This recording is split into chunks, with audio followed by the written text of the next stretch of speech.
Hello, ഇന്നത്തെ വീഡിയോയിൽ ഈ ഒരു ദിവസം മുഴുവൻ ഞാൻ എത്ര ചായ കുടിക്കുമെന്നാണ് നോക്കാൻ പോകുന്നത്. രാവിലെ ഉറക്കത്തിൽ നിന്ന് എണീറ്റത് നേരെ പോകുന്നത് അടുക്കളയിലേക്കാണ്. എന്നിട്ട് ഒരു ചായയും ഇട്ട് വീടിൻ്റെ മുമ്പിലിരുന്ന് ചായ കുടിച്ചു. അതിനുശേഷം ഒരു കുളി കഴിഞ്ഞ് വന്ന് നമ്മുടെ ക്ലയൻസിൻ്റെ മെറ്റാ ആഡ്സിൻ്റെ റിസൾട്ടെല്ലാം അയച്ചു കൊടുത്തു. ശേഷം ഓഫീസിൽ പോകാൻ റെഡിയായി. അങ്ങനെ നമ്മുടെ ഉണ്ണിക്കണ്ണനെയും എടുത്തുകൊണ്ട് പോണ വഴിക്ക് ഒരു ചായ കുടിക്കാമെന്ന് പറഞ്ഞ് ചായക്കടയിൽ നിർത്തി ഒരു ചായയും കുടിച്ചു. അത് കഴിഞ്ഞ് ഓഫീസിലെത്തി കഴിഞ്ഞ ദിവസം ചെയ്ത ആഡിൻ്റെ റിസൾട്ടെല്ലാം നോക്കി ഗ്രൂപ്പിൽ അയച്ചു കൊടുത്ത് സമയം നോക്കിയപ്പോഴത്തേക്കും 11 മണിയായി. എന്നാൽ ഒരു ചായ കുടിക്കാമെന്ന് പറഞ്ഞ് ഓഫീസിൽ നിന്നിറങ്ങി. നേരെ പോയി ഒരു ചായ പറഞ്ഞു. അങ്ങനെ ചായ കൂടി കഴിഞ്ഞ് തിരിച്ച് ഓഫീസിലെത്തി കുറച്ച് വർക്ക് ചെയ്ത് കഴിഞ്ഞ ശേഷം ഭക്ഷണം കഴിക്കാനിരുന്നു. കഴിച്ചു കഴിഞ്ഞ് ഒരു പോസ്റ്റർ ഡിസൈൻ ചെയ്യാനുണ്ടായിരുന്നു. അത് കഴിഞ്ഞപ്പോഴത്തേക്കും നല്ല തലവേദന. സമയം നോക്കിയപ്പോൾ 4 മണി. വീണ്ടും പുറത്തുപോയി ഒരു ചായയും 2 കടിയും കഴിച്ചു.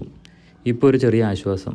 തിരിച്ചെത്തിയതും വീട്ടിൽ പോകാൻ സമയമായി. എല്ലാം എടുത്ത് ബാഗിലാക്കി. ഉണ്ണിക്കണ്ണനെയും എടുത്തുകൊണ്ട് വീട്ടിലേക്ക് തിരിച്ചു പോണ വഴിക്ക് ഒരു ചായയും കൂടെ കുടിക്കാമെന്ന് പറഞ്ഞ് രാവിലെ വരുമ്പോൾ കയറിയ ചായക്കടയിൽ നിർത്തി. നല്ല പ്രകൃതിയൊക്കെ ആസ്വദിച്ച് ചായ കുടിച്ചു. അതിനുശേഷം വീട്ടിലേക്ക് എത്തിയതും ഒരു കട്ടൻ ചായ കൂടെ വീട്ടിൽ നിന്ന് കുടിച്ചു. ശേഷം ഒരു കൂട്ടുകാരൻ വിളിച്ചിട്ട് പുറത്ത് പോയിട്ട് വരാമെന്ന് പറഞ്ഞു. ഇറങ്ങുമ്പോൾ നമ്മുടെ ഉണ്ണിക്കണ്ണന് ഒരു ടാറ്റയും കൊടുത്തിട്ട് അവൻ്റെ കൂടെ പോയി.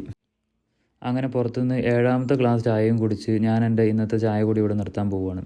തിരിച്ച് വീട്ടിലെത്തിയപ്പോഴത്തേക്കും സമയം 12 മണിയായി. വീഡിയോ ഇഷ്ടപ്പെട്ടാൽ ഒരു ഫോളോ.